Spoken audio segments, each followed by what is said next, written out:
Hello and welcome back to our UDL era video series. Welcome back, but this is even better than our UDL era video series. This is our special edition.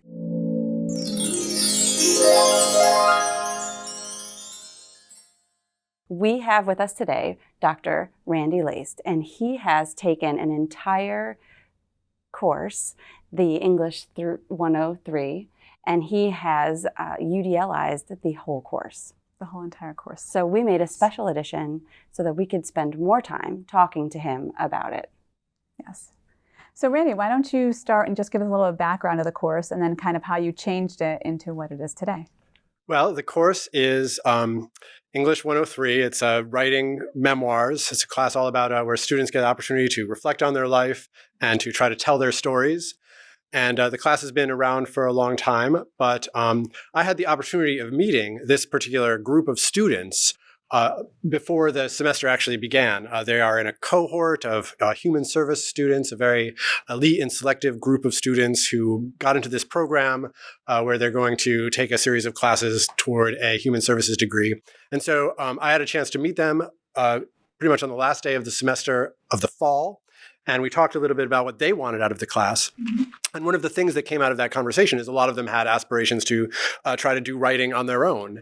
And over the course of a interesting conversation, by the time I left meeting them for the first time, we had kind of talked a little bit about trying to do a book, trying to take all the writing that they would do in the class and try to work on, first of all, generating some content and then editing it and then putting it together and then trying to package it and market it in a way that would actually be a book that we could publish on Amazon and sell and buy and do all this stuff with. And so that became kind of the seed that made the whole class evolve so that it would all lead up to this big writing project at the end. So along the way, instead of just doing the writing assignments and then getting a grade and then getting them back, they were doing assignments, but they were gradually compiling content for this very wonderful book that you can go and buy on Amazon, Writing Our Truth, Stories of Struggle and Survival. And I think Dana and I have already decided that we are going to be the first two to purchase your book. Well, I certainly hope so. Yeah. I've taught this class before, the English one, the memoir course. And what were some of the significant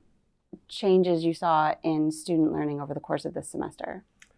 Well, I think the biggest change is just that it's exciting and fresh and interesting. It gives, for not just for the students, but also for me, it gives all of the learning a shape. It makes everything fit into a certain place and all working toward a final goal, not just the student learning, but also, the physical object that we're trying to create. So that, I think, kind of just made everything, it just raised the stakes for all the assignments and for all the work that the students were doing over the course of the semester. The idea that there was going to be a permanent product that came out of it was something that I think gave us all a sense of mission and a sense of purpose. So instead of just showing up to class to go through the curriculum, we're actually here working together toward a common goal. So I don't even feel like it's a teacher-student dynamic or even a classroom dynamic. It's more of just like a bunch of writers working together on a project. And we meet, I think, largely as equals, as fellow editors, all trying to pool our resources and our background knowledge and our ideas together to make something that we can all be proud of. Right. And actually, that's a perfect segue because, right, I think you have some of your students here today. So we're actually going to have them come up and read some of the work that they've done throughout the course of the semester. So this is a great way to jump into that and then capture what they've done too. Well, that's great. Yeah. Thank you. Thank you. Thank you. You're welcome. Greatness. I feel it within. It seeps out via my skin. Admirers tell me they love my scent. Inhaling all of me, desiring they were a part of me. Greatness, it's within. Flowing ever so gently through my veins and delicately thrushing air from inside my rib cage. The tilt in my neck as I walk, the confidence, the poise, all in vain. My unpretentious thoughts of saving our nation, to give back and introduce informal and formal conversations. Greatness, it's within me, shooting through my eyes onto you, exhibiting gratitude in everything I do. Growing my hair out, taking back my roots, loving every bit of myself. Greatness is within me. Illustrated by my walk, transparent in the way I talk. The knowledge that I consume entices the illiterate and ignorant to be more open-minded and less grounded. Greatness is within.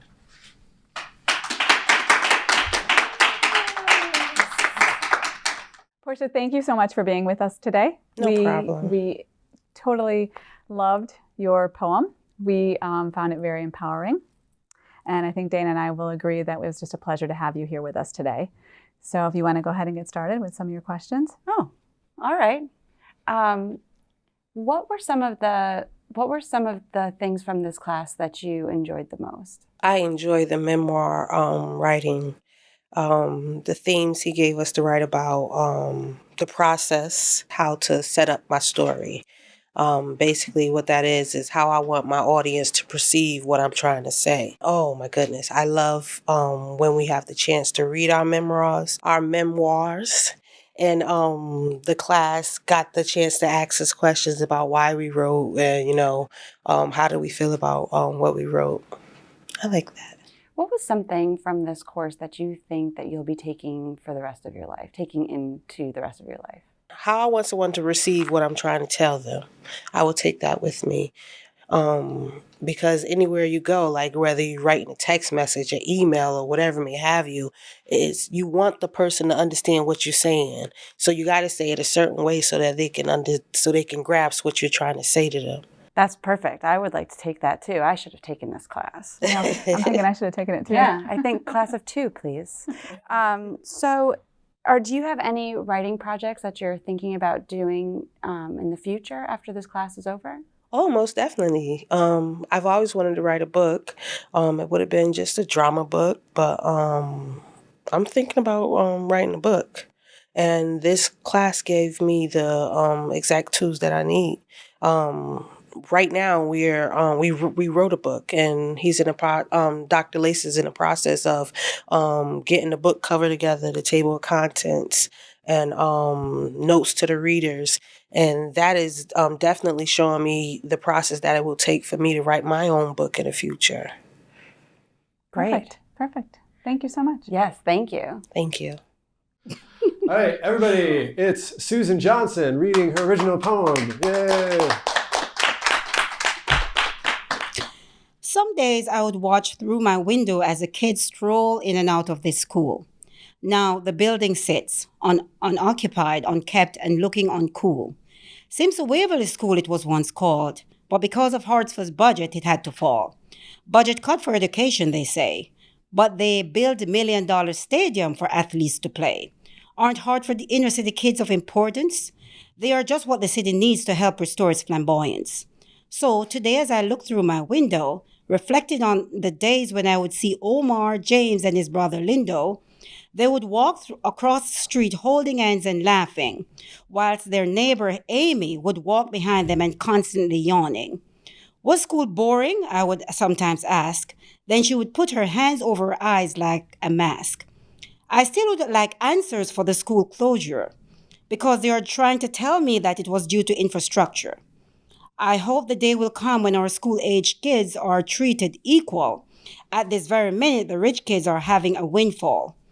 But we will rise above this discrimination. Inner city kids will be lawyers, doctors, judges, and work in administration. So with each passing day, they keep hope alive and look forward to the day when they will be handed the prize. Thank you very much, Susan. Thank you so much for sharing that. What I was going to say before was that I love the way that this poem takes a very, kind of everyday story about a school closing in an inner city. We hear about it all the time. But in your poem, that it becomes the spark that lights the fire of your outrage, especially when you compare it to the multi-million-dollar stadium being built on the other side of town. Not for the kids who live in Hartford, but for like you say, the athletes, people coming in from other cities. It really does kind of like open a window on the priorities of our society, that the children wind up having their schools closed, and while $1 million athletes and sports programs get these huge projects financed. it's so beautiful that you were able to focus on that particular issue and turn it into a story about the future of the children who are living in the city and what how we can lift them up. And your own story is reflects the values and the beliefs and the aspirations that you articulate in that story about kind of coming up from a difficult background and achieving amazing success. So thank you very much, Susan, for sharing that with us. Hi, Susan. Hello. Thank you so much for sitting down with us today. I would love to hear a little bit about how you feel about this class. Okay, so when I met Dr. Laced, I thought his class would be different, right? Because he wanted to do a different approach. He wanted a different approach to learning. So I was kind of intrigued. And then we started with the memoirs. And that in itself was very powerful for me as a person because it helped me to it was a healing process for me to kind of revisit my past and write about it. And what I loved about Dr. Laced is that we could always go to him and he will, give us advice as to, you should do this and you should do that. And he also compliment us when needs be. So it kind of helped me to grow into a better writer. And for that, I'm grateful. Is now, since this is like the middle of your college career, right? So is there anything that you're going to be taking from this class that you'll be thinking about in other classes you're going to be taking? Definitely. So what I wanted to do is continue. We have started a blog, and what my intention is to continue that blog, writing on that blog, because I think it's very important to someone will read my story one of these days and they could relate to it. So I'll take that away. I take away the writing. I'll keep writing. I may one day, who knows, want to publish my own book. Yeah. I'm thinking about what I would want to say or what avenue I'd want to go into, like writing avenues. But for now, I just want to grasp everything I can from my English class right now, and take it into the future. Yeah. And as an English professor myself, I love that. Can you take my classes too? Yes. Yeah, that'd be fantastic. So you mentioned the blog, and you mentioned writing a book of your own at some point, sometime. Do you have any other thoughts? Other things you'd like to do? Well, I would like to, Dr. Lace, although this is our final weeks of his class, I'd really like to keep in contact with him because I think he is a very good writer, and he is someone I would really not want to lose that. I'd really like to be, I've not asked him yet, but I hope he will say You're yes. asking him right now. I hope he'll say yes, because I want to write some more, and I want him to read my writing because I trust his judgment. So what I want him to do, I would love him to do, is read my writing and make recommendation. I am really focused now on getting my degree, and also I have something else to look forward to, and that's writing. I did not know I could write that well. I mean, I am surprising myself every day about writing. So I would really like to continue and be the best I can be at writing. That is fantastic. Yes. Well, we really loved your poem. It was fantastic. I think I'm going to buy the book when it comes out. Yes, So yes, we're gonna buy the please do. book. Put it. Yeah. Yes. We'll be on your wait list. Yes. So, We can put it on the website as well. Yes, we can. Yeah, the book will be fantastic. Writing Our Truth. Yeah. And thank you Yes. so much Thank for you joining so us much. today. Thank you. Appreciate it. Now, so what I wrote is basically my views on today's society and how a lot of things are right now. So the title is My View. I feel like there is nothing wrong with being a cool person. I feel like people nowadays equate being real to being gangster, and I don't agree with that. People talk way too crazy to not even be killers. They talk way too slick to not even be violent. If you look at today's statistics, crime is an all-time low. Everyone talks about shooters and killers. It's not even you. There's nothing wrong with being a cool dude. Get your money, take care of your family. That's what's being real gangster. That's what's being real gangster. Stop pretending being something you're not. We live in a messed up world. People are so obsessed with death. They are going to love you more when you die. They can't wait to put RIP on your gravestone. They can't wait to mourn you because they can't wait to show you love that they couldn't show you while you were alive. If that's the type of love you're talking about, that's the type of love I don't need. Because if it's fuck me, then it's fuck me all the way through. If it's hate me all the way through. I don't need that type of love. If someone loves me, I need that love right now. A lot of people nowadays are phony. When you die, your streams go up and your cells go up. I don't tell anyone nothing. I barely tell people my dreams, goals, or my aspirations. None of that, because if the person you are talking to does not have genuine love for you, if that person does not have wise words or encouragement for you, why are you talking to that person? Because a person will find every reason in the world why what you are telling them won't work. And he'll be happy to tell you that the door is closed, you can't go through it, the door is locked from the other side, or they close at 12. I don't need that. I can't stand weak-minded people, negative soul people. They always think that we are in competition with each other when I didn't even know we were in competition. I write/say a lot on social media. I need it for me. It's therapeutic for me. People tell me the things you say on social media helps and inspire me, and I tell them it does the same to me too. The people I was talking to, a good friend of mine, he told me you focus way too much on the obstacles. You put way too emphasis on the obstacles. It made me think that if you focus mainly on the obstacles, you won't see the course of action it takes to get around the obstacles. For example, if you are sitting there saying, damn, this door is locked, there's no way in, and you sitting there scratching your head for days trying to get through the locked door, but you didn't even notice the wide open window right next to the door. That is why, for me, I write and/say a lot that's on my mind. I find it therapeutic, and it helps me better when I am planning things out. That's it.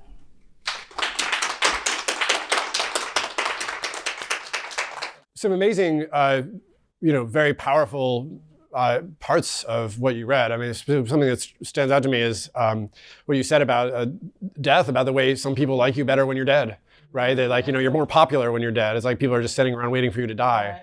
I think that's... Can't wait to get the t-shirt. Yeah, right, yeah. It's like when you die, you become this great celebrity and everybody wants to pay their respects. But when you're alive, people don't have an extra minute for you. I think that's a real tragic thing about the way a lot of people think about the world. We take so much for granted. And it's not until some tragedy happens that we can actually recognize, how much we value one another or express, how much we care about one another. And maybe some people, like you said, or like you kind of suggested in your piece, maybe some people prefer death. Some people kind of romanticize death or glamorize it, or or just like kind of it's easier for them to sympathize with the idea of someone dying than it is with the idea of someone living, which is sick and sad and depressing, and it goes kind of, I think, to the heart of what your criticism, your critique of society that you level throughout that piece. This is wonderful, great. Thank you very much for sharing it one more time. Yeah. So I'm not reading the whole thing because it's 3 pages. I'm just gonna read the first paragraph. So the name of this is Feminism versus Masculinity. Sit with your legs crossed, you're a young lady. Never slouch, scoliosis or not. Never let bad words touch your lips, you must speak kind. Hands to yourself, be a lady. From before I could remember, I was thrown into every and anything that strictly enforced girl code. Girl Scouts, ballet, well, any type of dance my mom could get me in, really. Though I had fun, I enjoyed playing with the guys. I was the only tomboy amongst my guy cousins, but I didn't mind. I liked climbing trees, riding bikes, and fighting. I didn't care much for how dirty I got because of all that was the fun part. Mom never had to worry about who was in her makeup kit today or have to argue with my dad about why there's nail polish on my toes. It wasn't an issue until junior high. Gotta love all the little 6th graders running around these days. I sure didn't. I fit in, that was never really the problem. In 6th grade, I was the girl with the biggest boobs. I guess puberty struck me first. It drew a lot of unwanted attention, especially from people who I least expected it from. As we got closer to the end of school year, I noticed a change in me. Not wanting to go outside as much with the boys, just wanting me time. I didn't exactly know what that meant at the time, but I know I needed my space. I needed to be comfortable alone in my own skin, space to just breathe. What I didn't notice was where the change came from. I just noticed a big dark cloud that came over me. It could be because I'm growing up, but I thought being a grown-up was supposed to be fun. Well, at least I thought. Boy, was I in for a rude awakening. It was like I was the drug and he needed his fix. And then it says mood, cranky, annoyed, mean, angry, hurt, confused, alone, horrified, unwanted, cold, anxious, scared, bipolar, feeling, insanity. Thank you so much, Deasia. Thank you so much for reading that.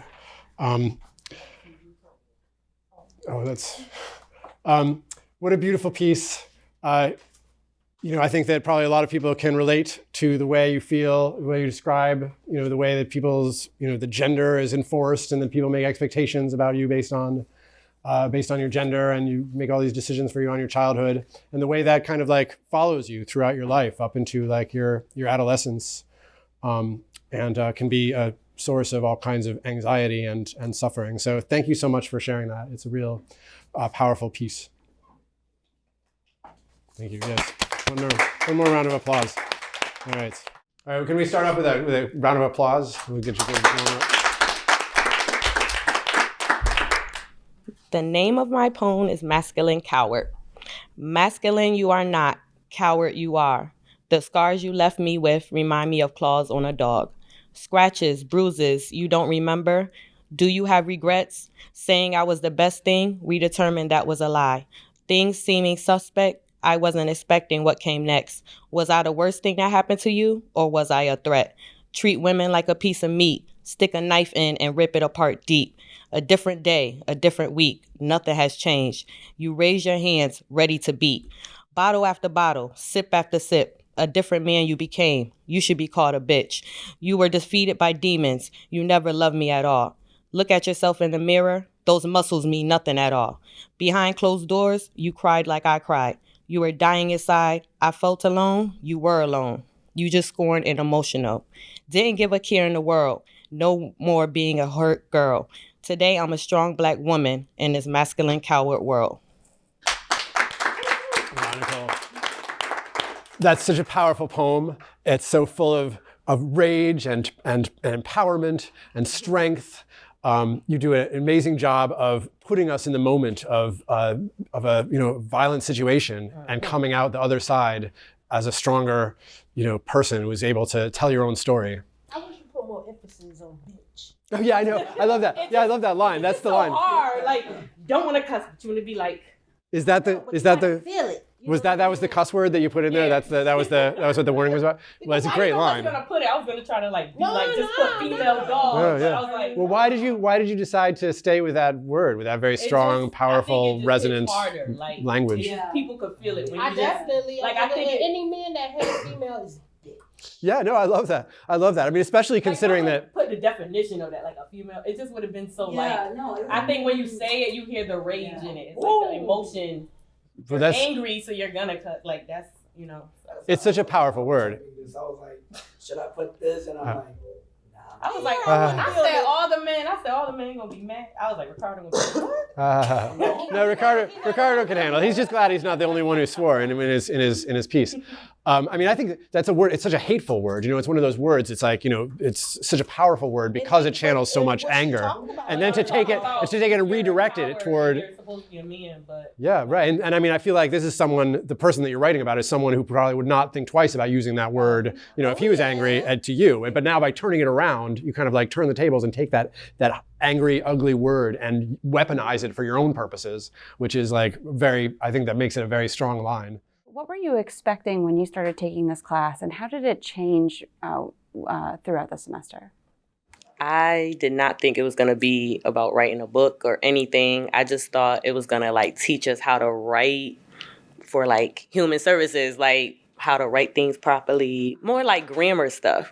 I didn't expect us to take it to the next level and be writing like memoirs and having a blog. And so that was actually good that he let us do that.